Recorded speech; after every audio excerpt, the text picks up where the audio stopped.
नमस्कार, मैं आर के सक्सेना एक बार पुनः मास्टरमाइंड कोचिंग रीवा के एजुकेशनल यूट्यूब चैनल में आप सभी लोगों का बहुत बहुत स्वागत और अभिनंदन करता हूं।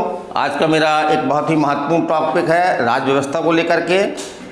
दो बहुत महत्वपूर्ण अधिकारी हैं, एक तो आपका महान्यायवादी जिसको हम क्या बोलते हैं, अटॉर्नी जनरल बोलते हैं, जो आपके केंद्र में होता है। इसी तरह का एक मिलता जुलता पद आपका कहाँ होता है, राज्यों में होता है। उसका क्या नाम है आपका, महाधिवक्ता, या इसको हम क्या बोलते हैं, इंग्लिश में क्या बोलते हैं, एडवोकेट जनरल।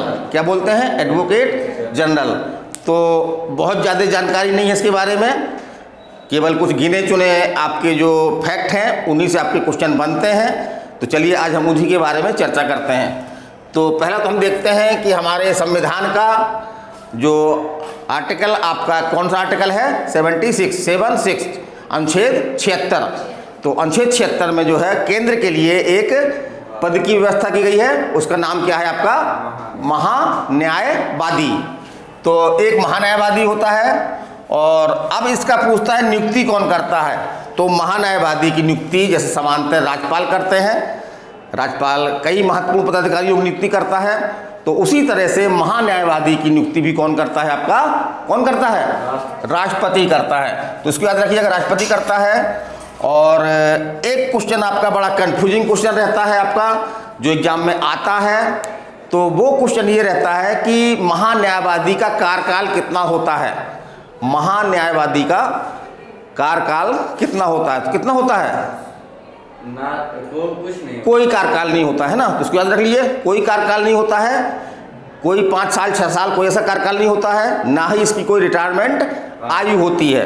ये केवल क्या करता है, ये जो है वो राष्ट्रपति के प्रसाद पर्यंत पद धारण करता है। जब तक राष्ट्रपति चाहता है ये पद पर रहता है, जब राष्ट्रपति नहीं चाहता तो किसी भी आधार पर जो है वो इसको पद से हटा सकता है। ठीक है, तो उसका कोई कार्यकाल नहीं होता और ये जो है वो राष्ट्रपति के प्रसाद पर्यंत जो है वो पद धारण करता है।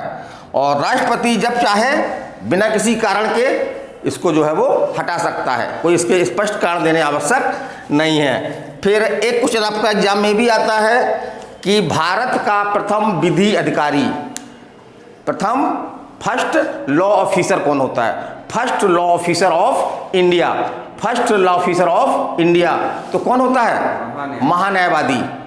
और इंग्लिश में क्या बोलते हैं इसको, अटॉर्नी जनरल। क्या बोलते हैं, अटॉर्नी जनरल। तो ये क्वेश्चन जब आता है एग्जाम में तो हम लोग काफ़ी गलती कर देते हैं। हम तो इसमें जो विकल्प मिलेंगे आपको, जैसे कि भारत का विधि मंत्री, उच्चतम न्यायालय का मुख्य न्यायाधीश, इस तरह के विकल्प रहेंगे आपके। तो जनरली क्या करते हैं हम लोग इन्हीं विकल्पों को लगा देते हैं, लेकिन ये गलत हो जाएगा हमारा। कौन होता है भारत का प्रथम विधि अधिकारी, लॉ ऑफिसर, महान्यायवादी। तो उसको याद रखिएगा। और एक क्वेश्चन आपका आता है कि ऐसा कौन सा अधिकारी है जो संसद के सदनों का सदस्य ना होते हुए भी उसकी कार्यवाहियों में भाग ले सकता है, बोल सकता है, लेकिन उसको वोट देने का अधिकार नहीं है। तो वो कौन सा है आपका, वो आपका जो है वो महान्यायवादी है। यह ऐसा अधिकारी है जो संसद की कार्यवाही में भाग ले सकता है, बोल सकता है, लेकिन वोट नहीं डाल सकता। अब हम बात करते हैं इसकी योग्यता की।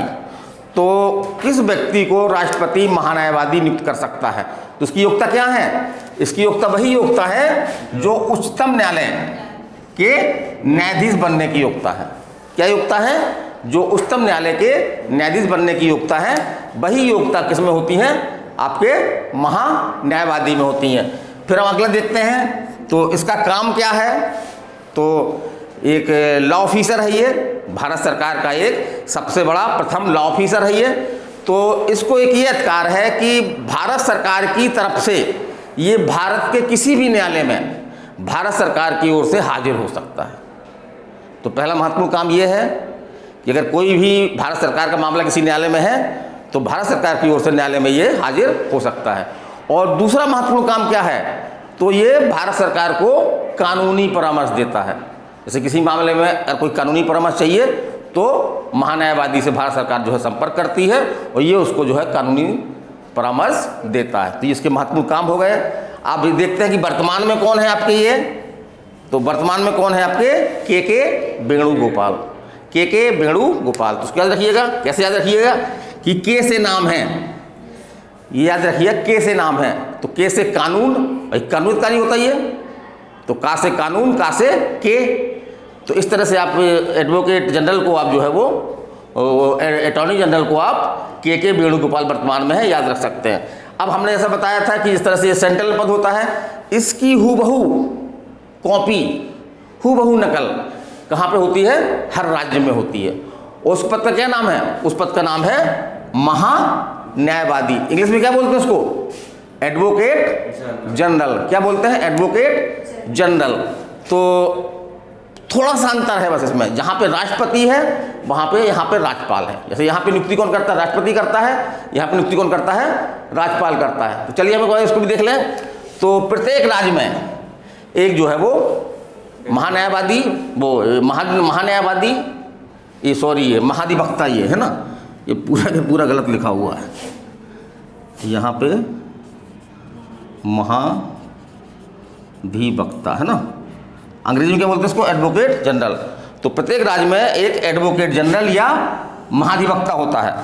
और इसकी नियुक्ति कौन करता है? राज्यों में कौन करता है? राज्यपाल करता है। तो याद रखना है, अगर ये सेंट्रल पूछता है तो यहाँ पे कौन करता है?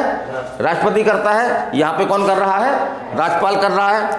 फिर देखते हैं कि क्या इसका कोई कार्यकाल होता है? तो नहीं, जिस तरह से इसका भी कोई कार्यकाल नहीं होता, उसी तरह से आपके महाधिवक्ता की कोई कार्यकाल नहीं होता है। ये किसके पश्चात पर्यंत पद धारण करता है? किसके पश्चात पर्यंत? तो राज्यपाल, यानी राज्यपाल के पश्चात पर्यंत ये पद धारण करता है, और जब भी राज्यपाल चाहे इसको पद से हटा सकता है। ठीक है। और अब अगर पूछे कैसे कि राज्य का प्रथम विधि अधिकारी कौन होता है, या मध्य प्रदेश राज्य का प्रथम विधि अधिकारी कौन है, तो क्या होगा आपका आंसर? कौन है? महाधिवक्ता। कौन है? महाधिवक्ता। तो राज्य का प्रथम विधि अधिकारी होता है, कौन होता है? Advocate general. Advocate general. फिर हम देखते हैं उसी तरह की शक्तियां हैं, मिलती जुलती शक्ति है कि जो एडवोकेट जनरल होता है उसको एक विशेष पावर है कि वो राज्य विधानमंडल, माने विधानसभा और विधान परिषद यदि है तो उनकी कार्यवाहियों में भाग ले सकता है। इस तरह से मेंबर भाग लेते हैं, बोल भी सकता है, लेकिन वोट डालने का इसको अधिकार, वोट डालने का अधिकार नहीं है। वोट डालने का अधिकार इसको नहीं है। और इसके काम देखते हैं हम, किसके कार्य क्या है, शक्तियाँ क्या हैं, तो इसके भी कार्य मिलते जुलते हैं। जैसे कि ये किसी भी न्यायालय में जहाँ पे राज्य सरकार, भारत के किसी भी न्यायालय में जहाँ पे राज्य सरकार पक्षकार है, तो उसकी ओर से ये राज्य सरकार की ओर से क्या कर सकता है? पैरवी कर सकता है, हाजिर हो सकता है। किसका? पैरवी मतलब कि पेशी करना से नहीं, हम वकील रखते हैं कोई तो हमारी ओर से बातें कहता है करके वो, तो इसी तरह से राज्य सरकार का ये पक्ष रखेगा न्यायालय में। आगे समझ में? इसलिए हम लोग वकील करते हैं, कोई मामला चलता है हमारा, कोई सिविल कार्रवाई चल रही है, न्यायालय में चल रही ना, तो हम क्या करते हैं? हम तो जाते नहीं हैं, हम क्या करते हैं? अपना एक वकील रख देते हैं। तो हमारी बातें कौन कहता है न्यायालय में जाकर के? वकील कहता है। तो उसी तरह से अगर कोई पक्षकार, राज्य सरकार किसी न्यायालय में पक्षकार है, तो फिर ये राज्य सरकार की ओर से पेश होगा और राज्य सरकार की ओर से जो है वो बातें कहेगा। ठीक है, आगे समझ में? फिर आपका काम क्या है? राज्य सरकार की ओर से न्यायालय में पैरवी करता है, और दूसरा काम क्या है? राज्य सरकार को कानूनी परामर्श देता है, क्योंकि लॉ ऑफिसर होता ही है, लॉ का जानकार होता है, LLB होता है ना, एडवोकेट का काफ़ी इसको अनुभव होता है। भैया तो ये कहीं पे न्यायाधीश होगा या 10 वर्ष तक एडवोकेट होगा, ये योग्यताएं हैं, तो अनुभवी होता है, तो राज्य सरकार को कानूनी परामर्श देता है। अब चूंकि अपन मध्य प्रदेश में हैं, तो मध्य प्रदेश में वर्तमान में आपके एडवोकेट जनरल कौन है, ऐसा क्वेश्चन बन जाता है। तो कौन है आपके? पुरुषेंद्र कौरव। पुरुषेंद्र कौरव ये आपकी वर्तमान में है। तो आगे समझ में आ गया ये क्यों रौनक? ये बहुत छोटा सा टॉपिक है, जनरली मोटे मोटे क्वेश्चन बनते हैं इससे। एक आध दो बार इसको आप रिवीजन कर लीजिएगा, तो इससे क्वेश्चन आपके गलत नहीं होंगे। तो मेरा ये टॉपिक ख़त्म हुआ। अगले टॉपिक में फिर मिलूँगा यही GK कोई क्लास के साथ में। तो नमस्कार, धन्यवाद।